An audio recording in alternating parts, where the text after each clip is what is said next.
Do you ever feel like you're carrying a weight that no one else can see? It could be the weight of responsibility, the weight of expectations, or the pressure to perform. Over the course of my baseball career for 15 years, I was sent up and down from the major leagues 26 times. As a matter of fact, I was taken off of a Major League Baseball roster more than anyone else in the history of baseball.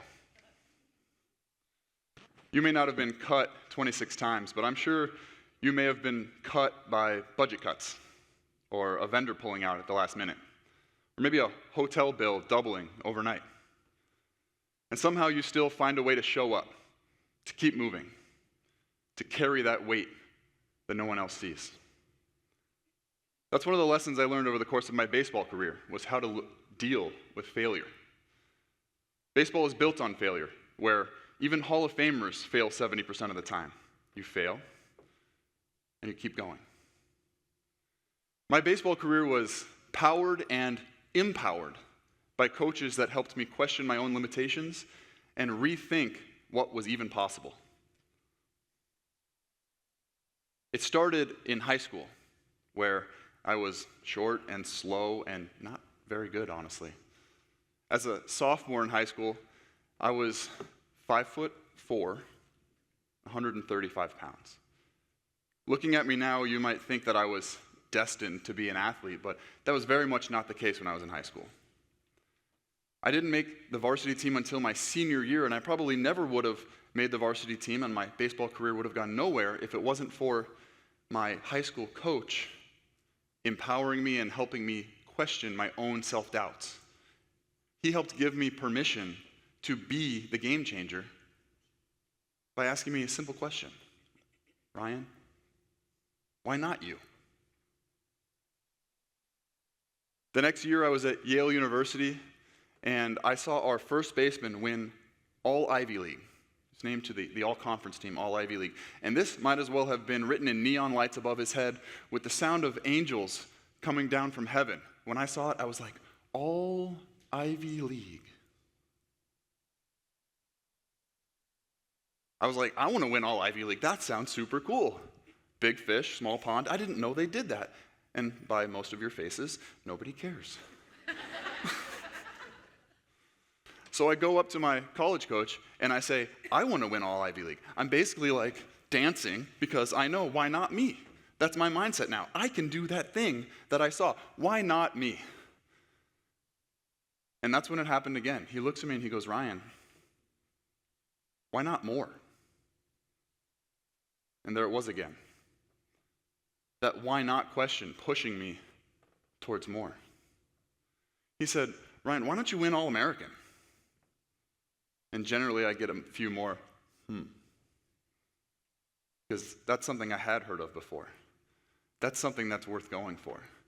I hadn't even considered that because All-American had nothing to do with me. I thought All-American was for football players. So I made that my goal. And as I went to college summer ball, I started hunting for edges. I tried to embody what it meant to be an All-American, even though I had no idea. But when I stepped in the batter's box, I thought, how would an All-American do this? And I started seeing opportunities. I started seeing the world in a way that I had never seen it before. I stopped watching baseball and I started studying film. I stopped just going to team workouts and started showing up early and staying late.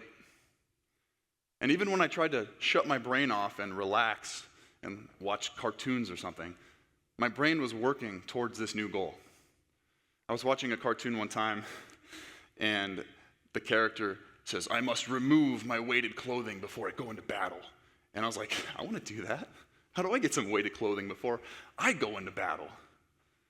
So I did. I got a weight vest. And this was way before all the neighborhood moms and dads were wearing weight vests. Who here wears one? Be honest. Or you know someone. Yep. School drop-off. Little bone density, right?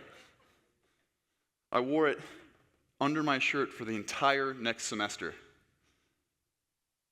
And I still wonder, what does a weight vest have to do with playing baseball? Maybe nothing. Maybe everything. Because every time I bent down to tie my shoe, weight vest. Every time I got up from my desk at class, weight vest. And every time I went to the frat party with the co-eds, weight vest. And even though my teammates and friends were broing out, making fun of me, punching my abs of steel, I knew I was working harder than every one of them. And when the season started that next year, I felt like I deserved my goal. Because when I took that weight vest off, I didn't feel like I could run. I felt like I could fly. And that very next year, I led all of Division I NCAA in batting average and slugging percentage. I broke 14 school records, and I was the first All-American baseball player in 25 years at Yale. Basically since other schools got baseball programs. That why not you, why not more mindset ended up getting me drafted by the Boston Red Sox. It took me all the way to the major leagues. I won a World Series, and I got to participate in the Olympics in 2021. And along the way, I learned resilience because my path was anything but straight. As I mentioned, I was taken off of a major league roster more than anyone else in the history of baseball. I was a part of 124 professional transactions. I paid rent in 33 different cities. And they say moving is one of the top 5 most stressful experiences of someone's life. My wife and I moved 56 times across this country. In the world we live in today, where expectations are higher, competition is stiffer, and there's constant change, I get brought in to speak and help teams build resilience, improve their mindset, and perform under pressure. Because when I get on stage, I don't just talk about how I stayed in the game when it would have been easier to quit. I share the universal lessons I learned through sport and turn them into actionable strategies that you can put into practice tomorrow. I call it the Why Not Way, and it's a system to help you lead yourself and perform under pressure. Today I'm going to share the 2 most powerful insights from the Why Not Way. First one is your reframe. The idea is you get to choose how you look at any situation. And it involves catching unproductive thoughts and changing them so that they actually serve you. I could have thought to myself, I can't believe I just got sent down again. I could have felt sorry for myself, but that's not productive. So I had to find the opportunity in that, and the opportunity is I get to work on my game. I get to try new things away from the limelight, away from the spotlight and the crowds of the major leagues. Something may happen in your career that also doesn't feel productive. The sponsor pulls out, that stings. It's going to affect what you're able to do, but stewing in it is not productive. How can you find the opportunity in that? Maybe you can negotiate a better contract with someone else. You can get creative about finding a new sponsor that will help your new members going forward. I eventually learned to reframe getting sent down from the major leagues more than anyone else to I was added to major league rosters more than anyone else in the history of baseball. And that's something I feel good about. If reframing gets your mind right, operating from ownership gets your feet moving. Operating from ownership is understanding that there will be things that are out of your control and deciding to take ownership for them anyway. There were times I got sent down from the majors where I deserved it. I was so bad sometimes. I broke the record for the most balls that got by me in one inning as a catcher. I was top 3 on the SportsCenter, not top 10. But there were other times I broke debut records and franchise records for having great games, and I got sent down anyway. I had to take my own ownership of whether I needed to work on weaker parts of my game or if a Hall of Famer needed that roster spot. And I needed to own my next move. In your world, what can you own? Maybe the tech fails. Tech fails all the time, not today. If the tech fails in a general session, sitting there wondering who's going to fix it or feeling embarrassed is not productive. But taking action, how do you entertain the audience in the meantime until it gets fixed? Because how you deal with hard times often defines you more and builds more credibility than how you deal with it when everything goes smooth. The thing I get the most excited about in sharing my message is that hard times don't have to define you. They don't have to stop you. In fact, they don't even have to slow you down. When you set goals just outside of your current capabilities and go after them and share that process, that is one of the most essential pieces of the human experience.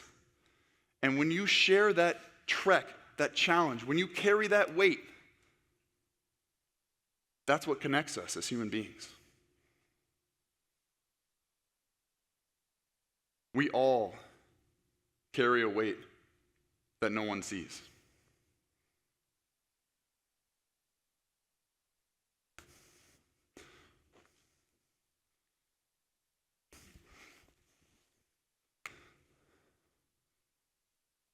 We all carry a weight that no one sees. When we share it, that's what connects us. And when you share that weight, even if it doesn't look like much,